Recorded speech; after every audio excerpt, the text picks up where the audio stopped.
வணக்கம் நண்பர்களே. இந்த வீடியோவில் காலையில் கண் விழிக்கும் போது நாங்கள் எதை பார்க்கலாம், எதை பார்க்கக்கூடாது, தொடர்ந்து வீடியோவில் பகிர்ந்து கொள்கின்றேன். காலையில் எழுந்தவுடன் நாங்கள் யாரை அல்லது எதை பார்க்க வேண்டும் என்பது தெரியாத ஒரு விடயமாக, குழப்பமான ஒரு விடயமாக இருக்கிறது.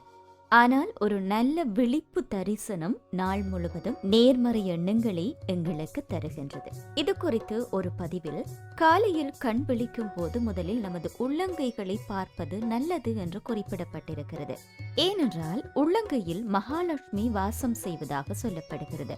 உள்ளங்கைகளை பார்த்து மகாலட்சுமியை மனதார நினைத்து அன்றைய நாளை தொடங்கினால் அது ஒரு நல்ல விழிப்பு தரிசனமாக அமைகிறது. உள்ளங்கைகளை தவிர பூரண கும்பம், கோயில் மணி, பசுமாடு, கன்றுக்குட்டி, இயற்கை காட்சிகள் மற்றும் நல்ல மலர்கள் போன்ற மங்களகரமான விடயங்களையும் பார்க்கலாம். இது மட்டுமல்லாமல் மஞ்சள், குங்குமம், சந்தனம், விபூதி போன்ற மங்கள பொருட்களையும் காலையில் பார்ப்பது சிறந்தது. இவை எல்லாவற்றையும் பார்க்க இயலாதவர்கள் வீட்டில் கடலின் படங்கள் இருந்தால் கூட பார்க்கலாமா? ஒரு கணவன் மனைவியின் முகத்திலோ, மனைவி கணவனின் முகத்திலோ விழிக்கலாம். குழந்தைகள் பெற்றோரின் முகத்திலோ அல்லது பெற்றோர்கள் குழந்தைகளின் முகத்திலோ விழிப்பது அற்புதமான விழிப்பு தரிசனமாக இருக்கிறது. இப்படி நாம் அன்றாடம் காணும் விடயங்கள் கூட ஒரு நல்ல நாளாக அமைய உதவுகிறதாக சொல்கிறார்கள். அதே வேளையில் காலை கண் விழிக்கும் போது அபசகுணமான வார்த்தைகளை பேசுவதையோ, கேட்பதையோ, சண்டையிடுவதையோ தவிர்க்க வேண்டும். யாரையும் திட்டிக் கொண்டோ அல்லது வாக்குவாதம் செய்து கொண்டோ நாள் துவங்குவதை கைவிடுவது நல்லது.